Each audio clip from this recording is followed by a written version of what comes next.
അപ്പൊ നമുക്ക് ആദ്യം എവിടെ നിന്ന് തുടങ്ങണം? നമുക്കൊരു പോസിറ്റീവ് ആയിട്ടുള്ള വാർത്തയുണ്ട്. അതെ, തീർച്ചയായിട്ടും നമുക്ക് അങ്ങനെ തന്നെ തുടങ്ങാം. കാണാം. Start, camera, action.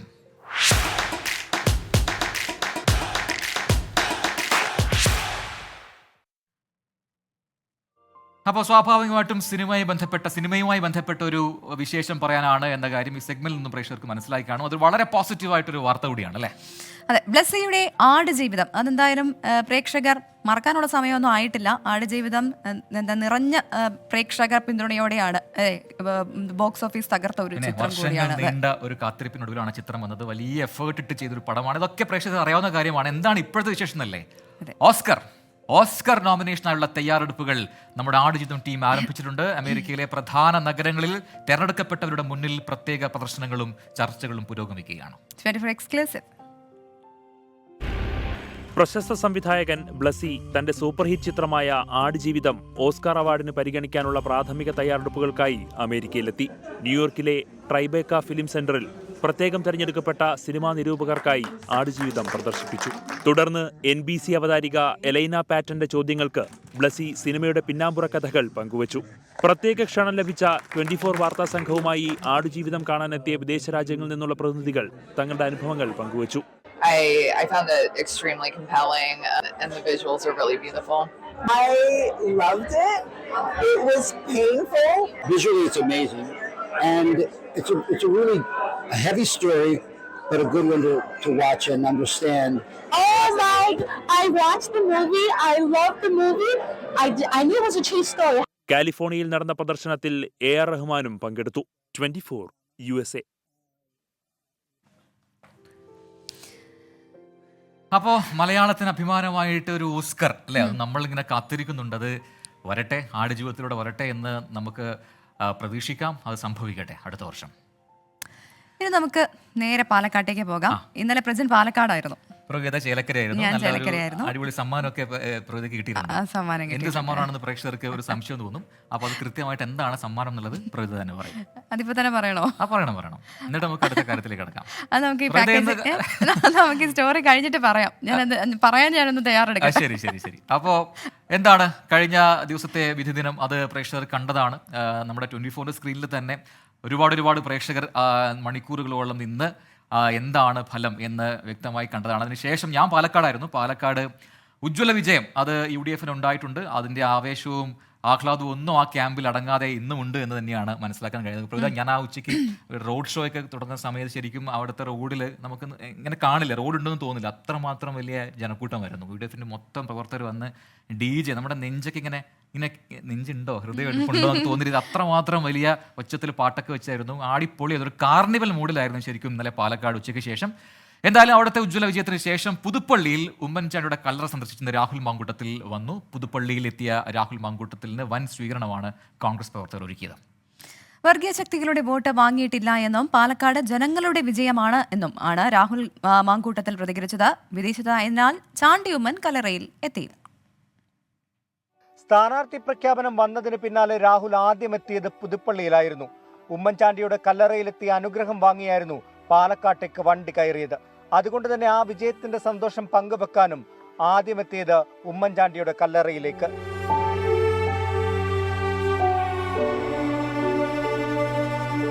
പുതുപ്പള്ളി പുണ്യാളന്റെ മുന്നിൽ തിരികത്തിച്ച് പ്രാർത്ഥിച്ച ശേഷമായിരുന്നു പ്രിയ നേതാവിന്റെ കല്ലറയിലേക്ക് എത്തിയത്. എതിർ സ്ഥാനാർത്ഥികൾക്ക് മറുപടിയില്ലെന്ന് ആവർത്തിച്ച രാഹുൽ മാങ്കൂട്ടത്തിൽ വർഗീയ ശക്തികളുടെ വോട്ട് വാങ്ങിയിട്ടില്ലെന്നും വ്യക്തമാക്കി. പാലക്കാട് എല്ലാത്തരം വർഗീയതയും അവിടെ ഇളക്കി വിടാനുള്ള ശ്രമം BJPയുടെ CPMന്റെ ഭാഗത്തു നിന്നുണ്ട്. പാലക്കാടിന്റെ ചരിത്രത്തിലെ ഏറ്റവും വലിയൊരു ഭൂരിപക്ഷത്തെ വർഗീയമായ ധ്രുവീകരണമാണെന്ന് പറഞ്ഞ് പാലക്കാടുകാരെ വീണ്ടും പരിഹസിച്ചാൽ അതിനുള്ള മറുപടി ഞങ്ങൾ 26-ൽ തരാം. PC വിഷ്ണുനാഥ്, KC ജോസഫ് തുടങ്ങിയ നേതാക്കൾക്കൊപ്പമായിരുന്നു രാഹുലിന്റെ സന്ദർശനം. പുതുപ്പള്ളിയിലെ കോൺഗ്രസ് പ്രവർത്തകർ അടക്കം നിരവധി പേർ രാഹുലിനെ സ്വീകരിക്കാനുമെത്തി. വിദേശത്തായതിനാൽ ചാണ്ടിയുമ്മന് ഇന്നും രാഹുലിനൊപ്പം കല്ലറയിലെത്താൻ സാധിച്ചില്ല. പുതുപ്പള്ളിയിലെ സന്ദർശനത്തിന് ശേഷം പാലക്കാട്ടേക്ക് തന്നെ രാഹുൽ മടങ്ങി. Toby Johnson, 24 Kottayam. അപ്പോൾ ഇനി കാര്യത്തിലേക്ക് വരാം. ഇപ്പോൾ പാലക്കാട് ഞാൻ പോയതിൻ്റെ വിശേഷങ്ങൾ പ്രേക്ഷകർ മനസ്സിലാക്കിയിട്ടുണ്ട്. ഞാൻ ഇന്നലെ പ്രേക്ഷകർ കണ്ടും കാണും ലൈവിൽ. ഇനി ഇന്നലെ ലൈവ് ചെയ്യാനായിട്ടാണ് സ്പെഷ്യലായിട്ട് ഇവിടുന്ന് ഡ്യൂട്ടി വാങ്ങി നേരെ ചേലക്കരയിലേക്ക് പ്രവിധ പോയത്. പിന്നീട് സംഭവിച്ചതെല്ലാം പ്രവിധ പറയും. അല്ല അത് വലിയ കാര്യമൊന്നും അല്ല വലിയ കാര്യമാണോ എന്ന് ചോദിച്ചാൽ എനിക്കാണത് എന്താണെന്ന് വെച്ചാൽ ഞാൻ ഇതുപോലെ നമ്മൾ ബൈറ്റ് എടുക്കാനൊക്കെ ഓടുകയാണല്ലോ. അപ്പോൾ അങ്ങനെ ഒരു ഓട്ടത്തിൻ്റെ ഇടയിൽ ഒരു ചെറിയ കല്ല് തട്ടിയപ്പോൾ ഞാൻ വിചാരിച്ചില്ല വലിയതാണെന്ന്. കല്ല് തട്ടി ചെറിയ കല്ല്, ഒരു വളരെ ചെറിയ കല്ലായിരുന്നു. ആ കല്ല് തട്ടിയിട്ട് സ്ക്രീൻ വൈഡായപ്പോൾ കാലിലൊരു കെട്ടൊക്കെ ഉണ്ട്. അതെ എൻ്റെ ആ വിരലില് നഖം അങ്ങനെ തന്നെ പോയി. പിന്നെ ലൈവ് നിൽക്കാനൊക്കെ വിളിച്ചപ്പോൾ ആ സമയത്തൊക്കെ ഞാൻ ഹോസ്പിറ്റലിലായിരുന്നു. അപ്പം സത്യം പറഞ്ഞാൽ അതെ വേദനയുണ്ട്. അതായിരുന്നു എൻ്റെ ഇലക്ഷൻ വിശേഷം. അതുകൊണ്ട് അധികം നേരം നന്നായിട്ട് പറ്റിയിട്ടുണ്ട്. അത്യാവശ്യം ഒരു മൊത്തം നഖമൊക്കെ അടന്നു പോയിട്ടുണ്ട്. അപ്പൊ അതിന്റെ വേദന നല്ല സുഖമായിരുന്നു വൈകിട്ട് വരെ. ഗുഡ് ഈവനിങ് ഷോയിൽ വന്നത്, പ്രേക്ഷകരെ കാണാൻ വന്നത് ഈ വേദനയൊക്കെ സഹിച്ചിട്ടാണ് എന്ന് പറയുന്നു. അതെ, നമുക്ക് പ്രേക്ഷകരെ മിസ് ചെയ്യാൻ പറ്റില്ലല്ലോ. അതെ പിന്നെ പാട്ടും പാട്ടും അതെ എൻ്റെ പാട്ടോ അല്ല, നമ്മൾ ഒരുമിച്ച് പാടുന്ന പാട്ട്. പിന്നെ നമ്മുടെ ഈ പ്രോഗ്രാം അങ്ങനെ അപ്പോൾ ഒരുപാട് പ്രേക്ഷകരുടെ കമന്റ്സ് വന്നുകൊണ്ടേ ഇരിക്കുന്നുണ്ട്. നമുക്ക് അതിലേക്കൊക്കെ വളരെ പെട്ടെന്ന് വരാം. അതിന് മുൻപ് മറ്റൊരു സ്റ്റോറിയിലേക്കാണ് പോകുന്നത്. അപ്പോൾ ഏറെ കാത്തിരുന്ന ഒരു തെരഞ്ഞെടുപ്പ് ആണ് കഴിഞ്ഞു പോയത് അല്ലേ. അപ്പോൾ ആ തെരഞ്ഞെടുപ്പ് ഫലങ്ങൾ പുറത്തു വന്ന ദിവസമായിരുന്നു ഇന്നലെ. മത്സരിക്കുന്ന സ്ഥാനാർത്ഥികളോട് താല്പര്യമില്ല എങ്കിൽ വോട്ട് രേഖപ്പെടുത്താവുന്ന നോട്ടയ്ക്ക് പ്രിയം കുറഞ്ഞു വരികയാണെന്ന് ഫലങ്ങൾ സൂചിപ്പിക്കുകയാണ്. നോട്ടയ്ക്ക് എന്തുകൊണ്ടാണ് ഈ പ്രചാരം ഇങ്ങനെ കുറയുന്നത്? അതിനൊരു കാരണം വേണ്ടേ? ഇതാ പരിശോധിക്കാം. സുപ്രീം കോടതി ഉത്തരവ് പ്രകാരം 2013 നോട്ട ഏർപ്പെടുത്തിയത്. വോട്ടേഴ്സിന് വിയോജിപ്പ് രേഖപ്പെടുത്താനുള്ള സംവിധാനം. ഒരു ദശകത്തിനിപ്പുറം ജനങ്ങൾക്ക് നോട്ടയോടുള്ള പ്രിയം കുറഞ്ഞുവരികയാണെന്ന് കണക്കുകൾ സൂചിപ്പിക്കുന്നു. പ്രിയങ്ക ഗാന്ധിക്ക് റെക്കോർഡ് ഭൂരിപക്ഷം നൽകിയ വയനാട് ലോക്സഭാ മണ്ഡലത്തിലാണ് നോട്ടയ്ക്ക് ഏറ്റവും കുറവ് വോട്ട്. 9.5 ലക്ഷത്തിലേറെ പേർ വോട്ട് ചെയ്തതിൽ നോട്ടയ്ക്ക് കുത്തിയത് 5406 പേർ മാത്രം. ആകെ പോൾ ചെയ്തതിന്റെ 0.57%. കടുത്ത ത്രികോണ മത്സരത്തിന്റെ പ്രതീതിയുണ്ടാക്കിയ പാലക്കാട്ട് ആകെ പോൾ ചെയ്തത് 1,37,302 വോട്ടുകൾ. നോട്ടയ്ക്ക് ലഭിച്ചത് 1262 വോട്ടുകൾ. ആകെ വോട്ടുകളുടെ 0.92%. ചേലക്കര മണ്ഡലത്തിൽ 0.67% നോട്ടയ്ക്ക് 1032 വോട്ടുകൾ. നിയമസഭാ തിരഞ്ഞെടുപ്പ് നടന്ന മഹാരാഷ്ട്രയിലും ജാർഖണ്ഡിലും സ്ഥിതി വ്യത്യസ്തമല്ല. മഹാരാഷ്ട്രയിൽ 0.75% മാത്രമാണ് നോട്ടയുടെ പെട്ടിയിൽ വീണത്. ജാർഖണ്ഡിൽ 1.32% വോട്ടർമാർ നോട്ടയിൽ വിരലമർത്തി. നോട്ടയ്ക്ക് ഭൂരിപക്ഷം ലഭിച്ചാൽ രണ്ടാമതെത്തിയ സ്ഥാനാർത്ഥിയെ വിജയിയായി പ്രഖ്യാപിക്കും. പ്രതീകാത്മക പ്രതിഷേധമായി മാത്രമേ നോട്ടയെ വോട്ടേഴ്സ് കരുതുന്നുള്ളൂ. ജനങ്ങൾ സമ്മതിദാനാവകാശം ക്രിയാത്മകമായി ഉപയോഗിക്കുന്നതാണ് നോട്ട വോട്ടുകൾ കുറയാൻ കാരണമെന്ന് വിദഗ്ധർ പറയുന്നു. Research desk 24. അപ്പോൾ അതാണ് നോട്ടയുടെ കാര്യം. നോട്ടയുടെ കാര്യത്തിൽ തീരുമാനമാവുന്നുണ്ട് എന്നാണ് ഈ ട്രെൻഡുകളൊക്കെ സൂചിപ്പിക്കുന്നത്. നോക്കാം ഈ അടുത്ത തെരഞ്ഞെടുപ്പിലൊക്കെ എന്താണ് അതിൽ മാറ്റങ്ങൾ വരുന്നുണ്ടോ എന്നൊക്കെയുള്ളത്. ഈ പ്രേക്ഷകരുടെ കമന്റ്സിലേക്ക് വന്നാൽ, ഗുഡ് ഈവനിങ് പ്രവീൺ, സീന മുഹമ്മദ് പറയുന്നുണ്ട്. സൂപ്പർ പാട്ട് ആൻഡ് കോസ്റ്റ്യൂം, അതും സീന പറയുന്നുണ്ട്. വിനീത് നാരായൺകുട്ടി ഹായ് പറയുന്നു. പാട്ട് സൂപ്പർ. ഉമേഷ് മുഹമ്മദ് പറയുന്നു. മുബാറക്ക് ചോദിക്കുന്നത് ലൈവ് സോങ് ആണോ? അതേലോ ലൈവ് സോങ് ആണ്. ചെമ്മീനിലെ ഒരു പാട്ട് പാടുമോ പ്രവിത എന്ന് മലബാർ വാലി ചോദിക്കുന്നുണ്ട്. പാടാട്ടോ. ജോസഫ് സൂപ്പർ എന്ന് പറയുന്നു. ആതിര നൈസ്. PNP പൊളിച്ചു എന്ന് പറയുന്നു. ആശ, പ്രജനൻ, പ്രവിതക്കുട്ടി രണ്ടുപേരും സൂപ്പർ, ഇഷ്ടമുള്ള പാട്ടായിരുന്നു, താങ്ക്സ് എന്ന് പറയുന്നു. ആരോ ഒരാൾ നേരത്തെ എനിക്കത് ആളാരാണെന്ന് മനസ്സിലാവുന്നില്ല. ഈ പാട്ട് കേട്ടിട്ട് പറഞ്ഞു ഒരു ബസ്സിൽ യാത്ര ചെയ്ത പോലെ, ഒരു ബസ് യാത്രയിലേക്ക് പണ്ടത്തെ ഓർമ്മകളിലേക്ക് പോയി എന്ന് പറയുന്നത് ശരിയാണ്. ഈ പാട്ട് ഇല്ലാത്ത അല്ലേ പ്രൈവറ്റ് ബസ്സിലില്ലാന്ന് തോന്നുന്നു. സ്കൂളിലും കോളേജിലൊക്കെ സ്കൂളിലും കോളേജിലൊക്കെ പഠിക്കുന്ന സമയത്ത് കേട്ടിട്ടുണ്ടാവും. കേട്ടിട്ട് പോകുന്ന പാട്ടിൽ റഷീദ് പറയുന്നത് പാട്ട് കേട്ട് ഉറങ്ങിപ്പോയ ഞാൻ എന്ന്. മിനി ബാബു പറഞ്ഞു പാട്ട് കേട്ട് ഉറങ്ങാൻ കിടന്നിട്ട് എണീറ്റ് വന്നു. അത് നെഗറ്റീവ് ആണോ അല്ല പോസിറ്റീവ് ആണോ എന്നൊരു സംശയമുണ്ട്. ഉറങ്ങാൻ പറ്റാത്തേ നമ്മുടെ പാട്ട് കേട്ടിട്ടേ. അതെ, എല്ലാ ടെൻഷനും കുറയാൻ ഈ പരിപാടി നല്ലതാണ്. രാത്രി തന്നെയായിരുന്നു അല്ലേ എന്ന് മലബാർ പറയുന്നുണ്ട്. സോണി മാത്രമല്ല ഒരുപാട് പേര് പറയുന്നുണ്ട് പ്രവിധയുടെ കാലിലെ പ്രശ്നത്തിനെ കുറിച്ച്. ഒരു കസേര കൊടുക്ക് പ്രവിധ ചേച്ചിക്കുന്നൊക്കെ പറയുന്നുണ്ട്. അപ്പം ഉണ്ട്, ബ്രേക്കിന് പോകുന്ന സമയത്തൊക്കെ നമ്മൾ ചെയറിലിരുത്തുന്നുണ്ട് പ്രവിധ. അതെ, അധിക പറയുന്ന പ്രവിധ എത്രയും വേഗം സുഖം പ്രാപിക്കട്ടെ എന്ന് പ്രാർത്ഥിക്കുന്നു. താങ്ക് യു അധിക. അപ്പോൾ കുഴപ്പമില്ല. ഇപ്പം അങ്ങനെ നമ്മൾ ആദ്യം തന്നെ മെഡിക്കൽ ടീം അവിടെ തന്നെ ഉണ്ടല്ലോ. ഇപ്പം ഇലക്ഷൻ കൗണ്ടിങ് സെന്ററിൻ്റെ അടുത്തായിരുന്നു ഞാൻ. മെഡിക്കൽ ടീമിൻ്റെ അടുത്ത് ചെന്നപ്പോൾ അവർ പറഞ്ഞു ഹോസ്പിറ്റലിൽ പോയേ പറ്റുള്ളൂ എന്ന്. അങ്ങനെയാണ് പിന്നെ ഹോസ്പിറ്റലിൽ പോയത്. അപ്പോൾ കുഴപ്പമില്ല, പ്രവിധയ്ക്ക് പറയും പെട്ടെന്ന് തന്നെ. നമുക്ക് അടുത്ത ഒരു സെഗ്മെന്റിലേക്ക് പോകേണ്ട സമയമാണ്. എല്ലാവർക്കും അറിയുന്നത് പോലെ എന്താണ് കാണാൻ കാത്തിരിക്കുന്ന വിസ്മയ കാഴ്ചകളൊക്കെ പ്രേക്ഷകരിലേക്ക് എത്തിക്കുന്ന സെഗ്മെന്റിലേക്കാണ്. പറഞ്ഞു വിസ്മയത്തുമ്പത്ത്.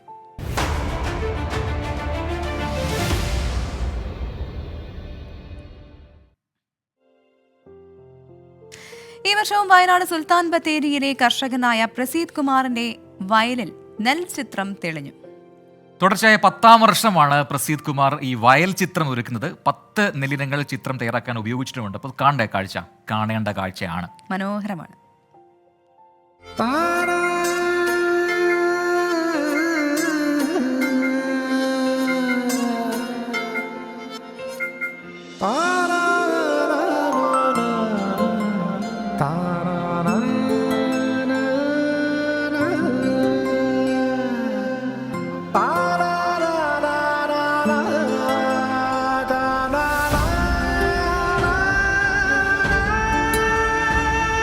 വയലിൽ തെളിഞ്ഞു ആദിയോഗി.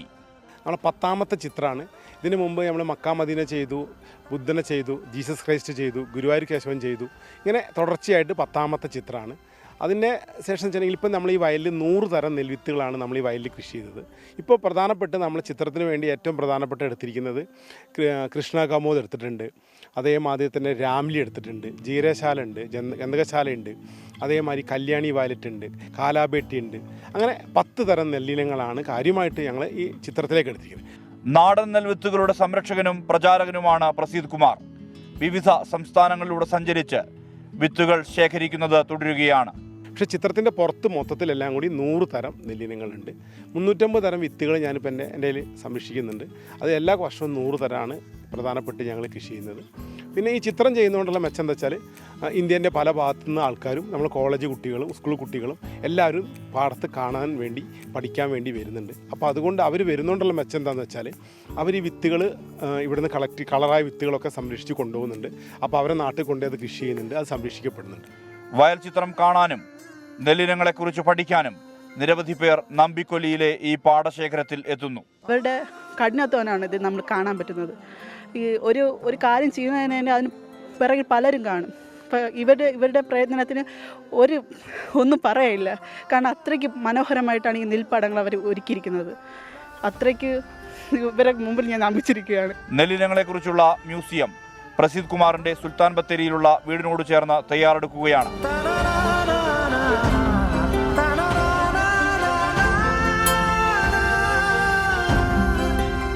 24 വയനാട്. അതിമനോഹരമായ കാഴ്ച അല്ലേ? അയ്യോ, അത് എങ്ങനെ അതൊക്കെ ചെയ്യുന്നതല്ലേ. നമുക്ക് ഈ വരയ്ക്കുന്ന ആളോട് ഭയങ്കര അസൂയാണ് എനിക്ക്. വരയ്ക്കുക എന്ന് പറഞ്ഞത് ഒരു വല്ലാത്ത കഴിവല്ലേ. ഇത് വരയ്ക്കോ? ചെറുതായിട്ട്. ആണോ? അത് നമുക്ക് ഒരു ദിവസം ഒന്ന് കാണല്ലോ അങ്ങനെയാണെങ്കിൽ. അങ്ങനെ ഇപ്പൊ ഒത്തിരി നാളായി ഞാൻ വരച്ചിട്ട്.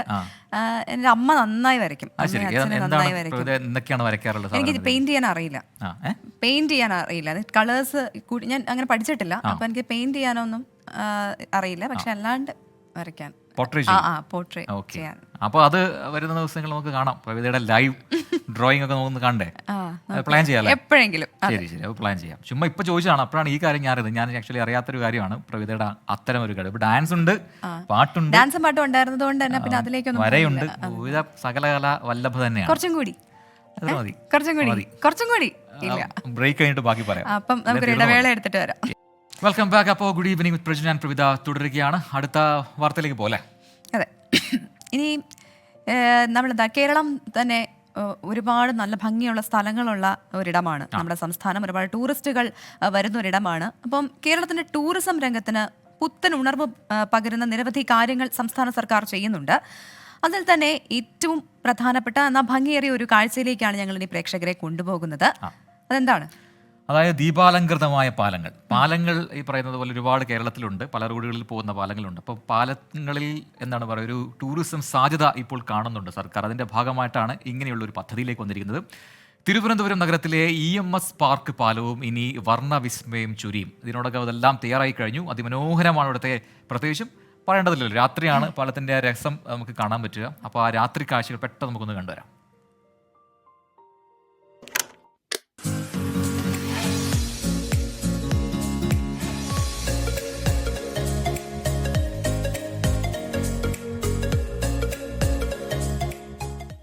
EMS പാർക്ക് പാലം കൂടി ദീപാലങ്കൃതമായതോടെ തിരുവനന്തപുരം നഗരം വീണ്ടും വിസ്മയ കാഴ്ച സമ്മാനിക്കുകയാണ്. പാലത്തിന്റെ കൈവരിയിൽ സ്ഥാപിച്ച LED സ്ട്രിപ്പ് വിളക്കുകളിൽ ദേശീയ പതാകയടക്കം നിരവധി തീമുകളുണ്ട്. ദീപാലങ്കൃതമാക്കിയ പാലം ടൂറിസം മന്ത്രി PA മുഹമ്മദ് റിയാസ് ഉദ്ഘാടനം ചെയ്തു. ചില വിദേശ രാജ്യങ്ങളിൽ ദീപാലങ്കൃതമായ പാലങ്ങൾ പ്രധാന ടൂറിസ്റ്റ് കേന്ദ്രങ്ങളായി മാറുകയാണ്. ഫറോക്ക് പഴയ പാലം ദീപാലങ്കൃതമായി അതൊരു പ്രധാന ടൂറിസ്റ്റ് കേന്ദ്രമായി മാറിയിട്ടുണ്ട്. ദീപാലങ്കൃതമാക്കി മാറ്റുന്ന പ്രവർത്തനം ഇനിയും തുടരണം. തിരുവനന്തപുരം നഗരസഭ സ്മാർട്ട് സിറ്റി പദ്ധതിയിൽ ഉൾപ്പെടുത്തിയാണ് പാലം ദീപാലങ്കൃതമാക്കിയത്. നഗരത്തിന് വലിയ പ്രാധാന്യം നൽകിക്കൊണ്ടുള്ള പദ്ധതികളാണ് ഇപ്പോൾ സംസ്ഥാന സർക്കാരിൻ്റെയും തലസ്ഥാന നഗരസഭയുടെയും ഭാഗമായി നടന്നുകൊണ്ടിരിക്കുന്നത്. നഗരത്തിൽ നേരത്തെ ബേക്കറി ജംഗ്ഷൻ പാലം ദീപാലങ്കൃതമാക്കിയിരുന്നു. നഗരത്തിലെ പാലങ്ങളെല്ലാം ദീപാലങ്കൃതമാക്കി ടൂറിസം ഡെസ്റ്റിനേഷൻ ആക്കാനാണ് ടൂറിസം വകുപ്പിന്റെയും നഗരസഭയുടെയും നീക്കം.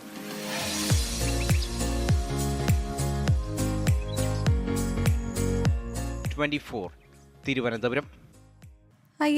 ഫുട്ബോളിലേക്ക് ഫുട്ബോളിന്റെ ഒരു അപ്ഡേറ്റ് കൂടെ വരുന്നുണ്ട്. കാരണം ഇന്ന് നമ്മുടെ ടീം ആരാ? കേരള ബ്ലാസ്റ്റേഴ്സ്. അതെ, കേരള ബ്ലാസ്റ്റേഴ്സ് ഇന്ന് ഇറങ്ങുകയാണ്. രാത്രി 7:30 കലൂർ ജവഹർലാൽ നെഹ്റു സ്റ്റേഡിയത്തിൽ നടക്കുന്ന മത്സരത്തിൽ ചെന്നൈയിൻ FC ആണ് എതിരാളികൾ. ദേശീയ ടീമുകളുടെ മത്സരങ്ങളുടെ ഇടവേള കഴിഞ്ഞെത്തുമ്പോൾ കേരള ബ്ലാസ്റ്റേഴ്സിന്റെ ലക്ഷ്യം 1-1 മാത്രം. തുടർത്തോൽവികൾക്കൊരു ഇടവേള. കഴിഞ്ഞ 3 മത്സരങ്ങളിൽ ഉൾപ്പെടെ 8-ൽ 4 തോറ്റ 10ാം സ്ഥാനത്താണ് കൊമ്പന്മാർ. കിട്ടാക്കനിയായ കിരീടത്തിൽ പ്രതീക്ഷ വയ്ക്കാൻ അയൽക്കാരായ ചെന്നൈയിൻ FCക്കെതിരെ ജയിച്ചേ തീരൂ ബ്ലാസ്റ്റേഴ്സിന്. പരിക്കും സസ്പെൻഷനും പ്രതിരോധത്തിലെ പാളിച്ചകളും തുടങ്ങി ഇല്ലാത്ത പ്രശ്നങ്ങളൊന്നുമില്ല. ഇതിനൊക്കെ ഉടനടിയൊരു പരിഹാരം കണ്ടെത്തിയിട്ടില്ലെങ്കിൽ പരിശീലകൻ മിക്കായേൽ സ്റ്റാറയുടെ കസേരയ്ക്ക് ഇളക്കം തട്ടും. മത്സരം നടക്കുന്നത് ഹോം ഗ്രൗണ്ടായ കലൂർ ജവഹർലാൽ നെഹ്റു സ്റ്റേഡിയത്തിലാണെന്നതുകൊണ്ട് ബ്ലാസ്റ്റേഴ്സിന് പ്രത്യേകിച്ച് കാര്യമൊന്നുമില്ലെന്ന് കണക്കുകൾ സൂചിപ്പിക്കുന്നു. ഇവിടെ കളിച്ച 4-ൽ 3-ലും തോൽവിയായിരുന്നു ഫലം. ഗ്രൗണ്ടിനെ മഞ്ഞക്കടലാക്കുന്ന ആരാധകരെ ഇനിയും ബ്ലാസ്റ്റേഴ്സ് നിരാശരാക്കില്ലെന്ന് കരുതാം. ഹെസൂസ് ഹിമനയുടെ ഗോൾ സ്കോറിംഗ് മികവാണ് തിരിച്ചടികൾക്കിടയിലെ ഏക ആശ്വാസം. നോഹ സദൂയി കൂടി ആദ്യ 11-ൽ മടങ്ങിയെത്തുമ്പോൾ കളി മാറുമെന്ന് കരുതാം. ക്യാപ്റ്റൻ അഡ്രിയാൻ ലൂണ പഴയ ഫോമിലേക്ക് വരേണ്ടതും അനിവാര്യം. ടോപ്പ് 4-ലെ സ്ഥാനം ഉറപ്പിക്കാനാണ് ചെന്നൈയിൻ FCയുടെ വരവ്. 8 കളിയിൽ 3 വീതം ജയവും സമനിലയും ഉൾപ്പെടെ 12 പോയിന്റാണ് നിലവിൽ ഓവൻ കോയലിന്റെ ചെന്നൈ മച്ചാൻസിന്. നേർക്കുനേർ കണക്കുകളിലെ നേരിയ മുൻതൂക്കവും ചെന്നൈയിന് ആത്മവിശ്വാസം നൽകുന്നു. 22 തവണ ഏറ്റുമുട്ടിയതിൽ 7-ലും ജയിച്ചത് ചെന്നൈയിനായിരുന്നു. ബ്ലാസ്റ്റേഴ്സ് 6-എണ്ണത്തിൽ ജയിച്ചപ്പോൾ 9 മത്സരങ്ങൾ സമനിലയിൽ കലാശിച്ചു. Sports desk 24. കലൂരിലേക്ക് എനിക്ക് തോന്നുന്നു മഞ്ഞപ്പടയുടെ ആ ഒഴുക്ക് ഇതിനോടകം തന്നെ തുടങ്ങിയിട്ടുണ്ട്. നമുക്ക് ഇവരെ കൊച്ചിയിലായതുകൊണ്ട് അറിയാം തിരക്ക്. ഈ സമയമാകുമ്പോഴത്തേക്ക് തന്നെ നഗരത്തിലൊക്കെ ഭയങ്കര തിരക്കാണ്. അപ്പോൾ ഇനി അത് കൂടി വരികയുള്ളൂ. ആരാധകർ എന്തൊക്കെ കൊണ്ടാണ് അങ്ങോട്ടേക്ക് പോവുക? ഫ്ലാഗ് ഉണ്ട്, PP ഉണ്ട്, അങ്ങനെ ഒരുപാട് മാത്രമല്ല എങ്ങനെയായിരിക്കും അവരുടെ പ്രകടനം എന്നുള്ളതാണ് ആരാധകരെ സംബന്ധിച്ചത് വലിയ ടെൻഷനാണ്. നിരാശപ്പെടുത്തുമോ സന്തോഷിപ്പിക്കുമോ കണ്ടറിയാം. യെസ്, അപ്പോൾ good evening with Prajun and Pravitha തുടരുകയാണ്. അപ്പോൾ അതൊക്കെയാണ് പ്രധാനപ്പെട്ട ഈ മണിക്കൂറിലെ വാർത്തകൾ. കുറേ കമൻറ്റുകൾ വരുന്നുണ്ട്. അതിനു മുമ്പ് നേരത്തെ നമ്മൾ തന്ന റിപ്പോർട്ട് അല്ലെങ്കിൽ കാണിച്ച റിപ്പോർട്ട് ഇന്നത്തെ ISL മത്സരത്തെക്കുറിച്ചാണ്. കലൂരിൽ കേരള ബ്ലാസ്റ്റേഴ്സ് ഇന്ന് ഇറങ്ങുന്നുണ്ട്. അപ്പോൾ പറഞ്ഞു തന്ന അവിടത്തേക്ക് ഇന്നത്തെ തിരക്കിനെ കുറിച്ചാണ്. ഒരുപാട് പേർ ഇന്ന് അവിടേക്ക് എത്തും. എന്താണ് പറയുക, ഫുട്ബോൾ ഭ്രാന്തന്മാർ അങ്ങനെ വിളിക്കാൻ പറ്റുന്നുണ്ട് എനിക്ക് അറിഞ്ഞൂടാ. എറണാകുളം മേഖലയിൽ നിന്ന് മാത്രമല്ല, ഈ കേരളത്തിൽ അങ്ങോളം ഇങ്ങോളമുള്ള ഫുട്ബോൾ ആരാധകർ എന്തായാലും കൊച്ചിയിലേക്ക് എത്തുമെന്നുള്ള കാര്യത്തിൽ സംശയമില്ല. ഇന്നിപ്പോൾ വൈകിട്ട് കൊച്ചിയിൽ കേരള ബ്ലാസ്റ്റേഴ്സിന്റെ മത്സരം കൂടി നടക്കുകയാണല്ലോ. അപ്പോൾ കളി കാണാൻ പോകുമ്പോൾ നമ്മൾ എന്തൊക്കെ കൂടെ കൊണ്ടുപോകും? ഇല്ല, ഞാൻ പൊതുവെ പോവാറില്ല. അങ്ങനെ പോകണം, ഭയങ്കര ഒരു വൈബാണ്. അല്ല, പക്ഷെ കണ്ടിട്ടുണ്ട്. ഞാൻ ഈ മഞ്ഞപ്പടയുടെ എന്താണ് പറയുക, ഒരു തവണ കേരള ബ്ലാസ്റ്റേഴ്സ് ഒന്നല്ല കുറേ തവണ പോയിട്ടുണ്ട്. പക്ഷെ ഒരു തവണ പോയപ്പോൾ അതുപോലെ മുഖത്ത് ചായയൊക്കെ അടിച്ച് നമ്മുടെ PCR-ലെ ആൽവിനും നമ്മുടെ ടിൻഡോ വർക്കിയും ഒക്കെ കൂടിയാണ് അന്ന് പോയത്. എനിക്ക് തോന്നുന്നു ഫസ്റ്റ് സീസണിലാണെന്ന് തോന്നുന്നു. ഭയങ്കര വൈബാണ്. ഓർമ്മയുണ്ട് നിങ്ങളിങ്ങനെ അതെ. അപ്പോൾ ഈസ്റ്റ് ടീമിന്റെ ജേഴ്സിയൊക്കെ അണിഞ്ഞ് ചായയൊക്കെ പൂശി ക്ലബിന്റെ പതാകയും കൈലേന്തിയാണ് സാധാരണഗതിയിൽ പോവുക. ചിലപ്പോൾ നമ്മുടെ കയ്യിൽ ചിലപ്പോൾ ഈ പറയുന്ന പോലെ വലിയ കുഴലൊത്തൊക്കെ ഉണ്ടാവും, അതൊക്കെ ഉണ്ട്. അങ്ങനെ ചിലപ്പോൾ ചെണ്ടയുണ്ടാവും. അങ്ങനെ മൊത്തത്തിൽ മേളമാണ് അവിടെ. അതിപ്പോ IT മേഖലയുടെ കേരളത്തിലെ ഹബ്ബ് ഏതാണ് പ്രജൻ? അതിപ്പോൾ കൊച്ചിയാണ്. പക്ഷേ ട്രിവാൻഡ്രം ആണോ എന്ന് വെച്ചാൽ ട്രിവാൻഡ്രം ആണല്ലോ, അവിടെയാണ് ടെക്നോ പാർക്ക് ഉള്ളത്. കൊച്ചി മാത്രമല്ല, അങ്ങനെ കേരളത്തിലെ എല്ലായിടങ്ങളും ഈ പറയുന്നത് പോലെ ഏറ്റവും പുതിയ സാങ്കേതിക മേഖലയുടെ ഭാഗമായിട്ട് മാറട്ടെ, അവിടെ ഒരുപാട് ജോലി വരട്ടെ എന്നുള്ളതാണ് അല്ലേ. എന്നാലിപ്പോൾ കൊച്ചിയും ട്രിവാൻഡ്രം ഒന്നും അല്ല, മറ്റൊരു മേഖലയെ IT മേഖലയുടെ ഹബ്ബാക്കി മാറ്റുമെന്നാണ് ധനമന്ത്രി KN ബാലഗോപാൽ പറഞ്ഞത്. മറ്റൊരു സ്ഥലമാണ്, അത് ഏതാണെന്ന് പ്രസിഡന്റ് പറയാമോ? കൊട്ടാരക്കരയിൽ ഏതാണെന്ന് എനിക്കറിഞ്ഞൂടാ. കൊട്ടാരക്കരയാണ്.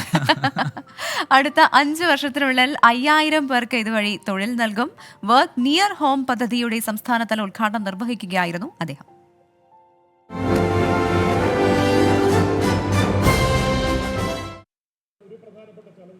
IT തൊഴിലുകളിൽ ഏർപ്പെടുന്നവർക്ക് വീടിനടുത്ത് തൊഴിലെടുക്കുന്നതിനുള്ള സാഹചര്യം സൃഷ്ടിക്കുന്നതാണ് വർക്ക് നിയർ ഹോം പദ്ധതി. These centers offer advanced technologies, modern facilities and the comfort of an office near home. IT അനുബന്ധ മേഖലകളിൽ പ്രവർത്തിക്കുന്ന സ്ഥാപനങ്ങൾക്കും ജീവനക്കാർക്കും ജോലി ചെയ്യുന്നതിനാണ് വർക്ക് നിയർ ഹോം പദ്ധതിക്ക് സർക്കാർ രൂപം നൽകിയത്.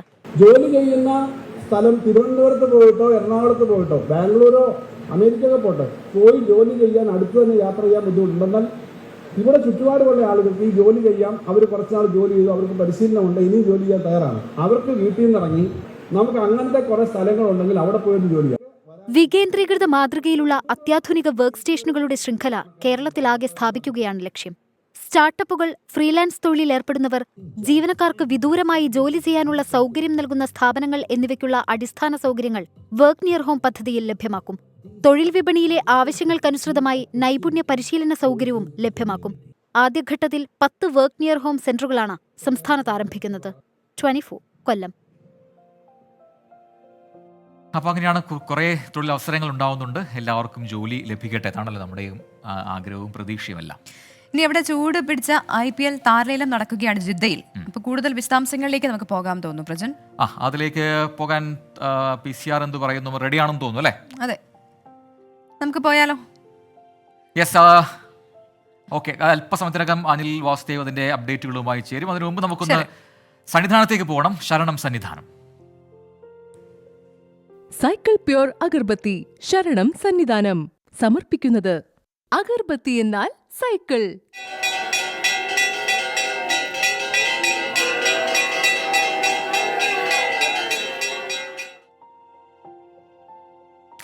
പതിനെട്ടാം പടി കയറി അയ്യപ്പനെ കണ്ട സന്തോഷത്തിലാണ് ചലച്ചിത്ര താരം ഗിന്നസ് പക്രു. പമ്പയിൽ നിന്ന് കാൽനടയായാണ് സന്നിധാനത്തേക്ക് ഗിന്നസ് പക്രു എത്തിയത്. കോവിഡിന് ശേഷം ഇതാദ്യമായാണ് മലയാളത്തിന്റെ പ്രിയതാരം ശബരിമലയിൽ എത്തുന്നത്.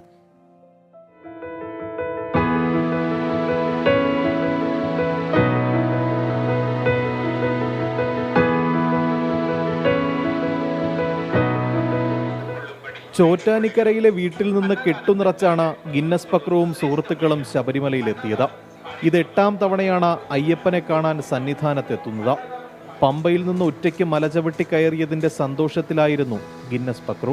ഞാൻ ആദ്യമായിട്ട് 5 വയസ്സിലാണ് ആദ്യം വരുന്നത് ഇവിടെ. അതിനുശേഷം പിന്നീട് പലതവണയായിട്ട്, ഒരു തവണ മോളുമായിട്ട് വന്നിരുന്നു. അപ്പോൾ അങ്ങനെ എന്തായാലും ഓരോ തവണ വരുമ്പോഴും ഇനിയും വരണം എന്നുള്ളൊരു തോന്നലാണ് മലയിറങ്ങുന്നത്. അയ്യപ്പ ദർശനം കഴിഞ്ഞ് തന്ത്രിയെയും മേൽശാന്തിയെയും കണ്ടു. തിരക്കുണ്ടായിരുന്നെങ്കിലും നല്ല രീതിയിൽ ദർശനം നടത്താൻ കഴിഞ്ഞതിന്റെ സംതൃപ്തിയിലാണ് ഗിന്നസ് പക്രു മലയിറങ്ങുന്നത്. വിനയന്റെ സംവിധാനത്തിൽ ഒരുങ്ങുന്ന അത്ഭുതദ്വീപിന്റെ 2ാം ഭാഗമാണ് ഇനി തുടങ്ങാനിരിക്കുന്ന പ്രധാനപ്പെട്ട cinema. Cameraman NS സജീവിനൊപ്പം MG Pratheesh, 24 Sannidhanam. Guinness Pakru എന്നും ഒരു പോസിറ്റീവ് എഞ്ചിനാണല്ലേ. എന്തൊക്കെ പ്രതിബന്ധങ്ങളുണ്ടെങ്കിലും അതൊക്കെ മാറ്റിവെച്ച് അല്ലെങ്കിൽ അതിനൊക്കെ മറികടന്ന് എന്നും ജീവിതത്തെ വളരെ പോസിറ്റീവായിട്ട് കാണുന്ന ഒരു മനുഷ്യൻ. വെൽക്കം ബാക്ക് പ്രിയ പ്രേക്ഷകരെ. ഗുഡ് ഈവനിംഗ് വിത്ത് പ്രജനൻ പ്രവിത തുടരുകയാണ്. അടുത്ത റിപ്പോർട്ടിലേക്ക്. ലോക ചരിത്രത്തിലെ ഏറ്റവും ധനികനായ വ്യക്തിയായി മാറിയിരിക്കുന്നു ആര്? ഒരേ ഒരാൾ. അതെ, ഇലോൺ മസ്ക്. യെസ്, $34,780 കോടി മസ്കിന്റെ ആസ്തി. എത്ര പൂജ്യം നമ്മുടെ രൂപയിലേക്ക് മാറ്റിക്കഴിഞ്ഞാൽ അറിഞ്ഞൂടാ. മുകേഷ് അംബാനിയാണ് ഇന്ത്യയിലെ 1ാം നമ്പർ ധനികൻ. ആസ്തി $9,570 കോടി. ലോകത്തെ 1ാം നമ്പർ സമ്പന്നനായ ഇലോൺ മസ്ക് ചരിത്രത്തിലെ ഏറ്റവും വലിയ ധനികനായി മാറി. ഇന്നലെ ബ്ലൂംബെർഗ് പുറത്തുവിട്ട പട്ടികയിൽ $34,780 കോടി മസ്കിന്റെ ആസ്തി. ഇന്ത്യൻ രൂപയിൽ 29.36 ലക്ഷം കോടി രൂപ. അമേരിക്കൻ പ്രസിഡന്റായി ഡൊണാൾഡ് ട്രംപ് തെരഞ്ഞെടുക്കപ്പെട്ട ശേഷമുള്ള 20 ദിവസത്തിലാണ് മസ്കിന്റെ സമ്പത്തിൽ $700 കോടി വർധനയുണ്ടായത്. ട്രംപിന്റെ വരാനിരിക്കുന്ന ഭരണത്തിൽ ഡിപ്പാർട്ട്മെന്റ് ഓഫ് ഗവൺമെന്റ് എഫിഷ്യൻസിയുടെ തലവനായി ഇലോൺ മസ്കിനെ തിരഞ്ഞെടുത്തിരുന്നു. ബഹിരാകാശ ദൗത്യങ്ങൾക്കായുള്ള സ്പേസ് എക്സ്, വൈദ്യുത കാർ കമ്പനിയായ ടെസ്ല, കൃത്രിമ ബുദ്ധി സ്ഥാപനമായ XAI, ന്യൂറാലിങ്ക്, സമൂഹമാധ്യമമായ X എന്നിവയെല്ലാം ഇലോൺ മസ്കിന്റെ സ്ഥാപനങ്ങളാണ്. ആമസോണിന്റെ ജെഫ് ബെസോസ് 21,900 കോടി ഡോളറുമായി രണ്ടാം സ്ഥാനത്തും ഒറാക്കിൾ കോർപ്പറേഷന്റെ ലാരി എറിസൺ 20,600 കോടി ഡോളറുമായി മൂന്നാം സ്ഥാനത്തുമുണ്ട്. 9,570 കോടി ഡോളറിന്റെ ആസ്തിയുള്ള മുകേഷ് അംബാനിയാണ് ഇന്ത്യയിലെ ഒന്നാം നമ്പർ ധനികൻ. Research desk 24. അപ്പോൾ ഇലോൺ മസ്ക് ഇനിയും കൂടുതൽ ധനികനായി മാറുകയുള്ളൂ. കാരണം ട്രംപ് വരുന്നതോടുകൂടി കൂടുതൽ പദ്ധതികളൊക്കെ മസ്കിലേക്ക് പോകുമെന്നാണ് പൊതുവെ ഉള്ള വിലയിരുത്തൽ. നമുക്ക് നോക്കാം അല്ലേ? നോക്കാം. നമുക്കെല്ലാം പലതരത്തിലുള്ള പേടികളുണ്ടല്ലേ പ്രജൻ? ഉണ്ട്. എന്താണ് പ്രജന്റെ ഏറ്റവും വലിയ പേടി? എനിക്ക് ഒരുപാട് പേടികളുണ്ട്. എന്നാലും വഴിയെ നടന്നു പോകുമ്പോൾ പട്ടിയെ കണ്ട പ്രത്യേകിച്ച് ഒരു പേടിയാണ്. ഇതോടെ കടി കിട്ടിയിട്ടുണ്ട്. അതിനുശേഷം എനിക്ക് എട്ടുകാലിയെ ഇഷ്ടമല്ല. ആ പേടി അങ്ങനെ പറഞ്ഞാൽ മതി. അതിന് ഡെക്കറേഷൻ വേണ്ട, പേടി. അതെ. വാഴപ്പഴത്തെ പേടിയാണോ? ഇല്ല, അതില്ല. എന്നാ വാഴപ്പഴത്തെ പേടിക്കുന്ന ആൾക്കാരുമുണ്ട്. എവിടെയാ? അതെ, അങ്ങനെ ഒരാളുണ്ട്. ആൾ ചില്ലറക്കാരിയൊന്നും അല്ല. ഈ റിപ്പോർട്ട് കാണുമ്പോൾ പ്രേക്ഷകർക്ക് അത് മനസ്സിലാവും. ഒരു കാര്യം മാത്രം പറയാം, ആളൊരു മന്ത്രിയാണ്. സ്വീഡിഷ് മന്ത്രി പൗളീന ബാൻബെർഗിന്റെ വാഴപ്പഴത്തോടുള്ള പേടിയാണ് ഇപ്പോൾ സോഷ്യൽ മീഡിയയിൽ ചർച്ചയാകുന്നത്. മഞ്ഞ നിറത്തിലുള്ള പഴങ്ങളെ പേടിയാണ് മന്ത്രിക്ക്. അതുകൊണ്ട് തന്നെ ജീവനക്കാർ ഓഫീസുകളിലും വീടുകളിലും വാഴപ്പഴം സൂക്ഷിക്കരുതെന്ന് മന്ത്രി നിർദ്ദേശം നൽകി. Gender equality and working life വകുപ്പ് മന്ത്രിയാണ് പൗലീന. എക്സ്പ്രഷൻ എന്ന സ്വീഡിഷ് പത്രമാണ് മന്ത്രിയുടെ ഈ പേടി വിവരം പുറത്തുവിട്ടത്. 2020 എക്സിലൂടെ തന്റെ ബനാന ഫോബിയയെക്കുറിച്ച് മന്ത്രി തുറന്നു പറഞ്ഞിരുന്നു. പിന്നാലെ എംപിയും സോഷ്യൽ ഡെമോക്രാറ്റ് വക്താവുമായ തെരേസ കാർവേലയും തനിക്കും ഈ പേടിയുണ്ടെന്ന് വെളിപ്പെടുത്തി. പഴം കാണുമ്പോഴോ മണക്കുമ്പോഴോ പേടി, ഉത്കണ്ഠ എന്നിവ അനുഭവപ്പെടുന്നതാണ് ഈ ഫോബിയയുടെ പ്രധാന ലക്ഷണങ്ങൾ. International desk 24. യെസ്, അപ്പോൾ good evening with Praju and Pravitha. ഇതാ പൂർത്തിയാവാൻ പോകുന്ന സമയം അവസാനിക്കുമ്പോൾ ഒരു ഗംഭീര കാഴ്ച പ്രേക്ഷകർക്ക് കാണിച്ചു തരാം. കാഴ്ചയുടെ ചെറുപൂരം ഒരുക്കുകയാണ് തമിഴ്നാട്ടിലെ മുന്തിരിത്തോപ്പുകൾ. വിളവെടുപ്പ് കാലമായതോടെ കേരളത്തിൽ നിന്നുൾപ്പെടെ ആയിരക്കണക്കിന് സഞ്ചാരികളാണ് ദിവസേന ഈ മുന്തിരിത്തോട്ടങ്ങൾ കാണാനെത്തുന്നത്. കാഴ്ചയിലേക്ക്.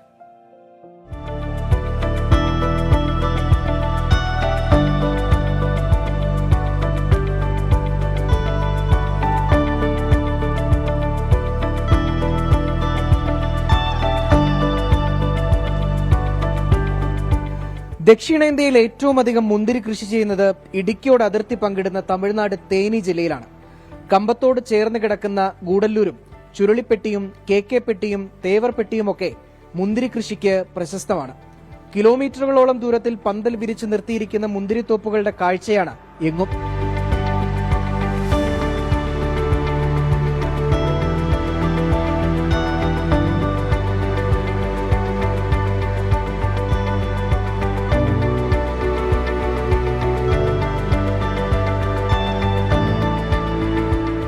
വർഷത്തിൽ 4 തവണയാണ് മുന്തിരിയുടെ വിളവെടുപ്പ്. ഒക്ടോബർ മുതൽ ഡിസംബർ വരെയാണ് പ്രധാന വിളവെടുപ്പ് കാലം. 50 ദിവസം கழிச்சாதான் இது மீண்டும் ஓரளவுக்கு அவ்வளோ மாதிரி கருப்பு உண்டாகும். இப்போதைக்கு கிரீனாகத்தே இருக்கும். குலை ஒன்று இறக்கி கட்டினா தான் அதை கட்டிங் எடுக்கிறதுக்கு கட் பண்ணுறதுக்கு ஒரு இதாக இருக்குது. அதனால தான் இதை இறக்கி கட்டிக்கிட்டு. മുന്തിരിപ്പാടങ്ങളുടെ കാഴ്ചകൾ തേടി കമ്പത്തേക്ക് എത്തുന്ന സഞ്ചാരികളിൽ ഏറിയ പങ്കും മലയാളികളാണ്. കേരളത്തിൽ അവധിയാണെങ്കിൽ മുന്തിരിപ്പാടങ്ങൾ സഞ്ചാരികളെ കൊണ്ട് നിറയും. മുന്തിരികളെല്ലാം വിളഞ്ഞു കിടക്കുന്ന ഒരു സമയമാണ്. അതുകൊണ്ട് ഇവിടെ ആൾക്കാരൊക്കെ നല്ല കോപ്പറേറ്റീവ് ആണ്. അപ്പോൾ നമ്മൾ വന്നുടനെ വന്ന് കയറി കണ്ടോളാൻ പറഞ്ഞു. അപ്പം ഇതുവഴി തേനി കമ്പമൊക്കെ പോകുന്നവർക്ക് ജസ്റ്റ് കയറി എക്സ്പ്ലോർ ചെയ്യാൻ പറ്റിയ ഒരു അടിപൊളി സ്ഥലമാണ്. ഓണാവധി കഴിഞ്ഞെങ്കിലും ഇപ്പോഴും മലയാളികൾ ധാരാളമായി എത്തുന്നുണ്ട്.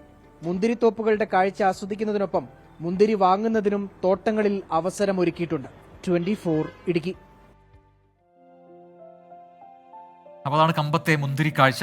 അപ്പോൾ ഈ കാഴ്ചയോടുകൂടി ഇന്നത്തെ ഗുഡ് ഈവനിംഗ് ഷോ പൂർത്തിയാവുകയാണ്.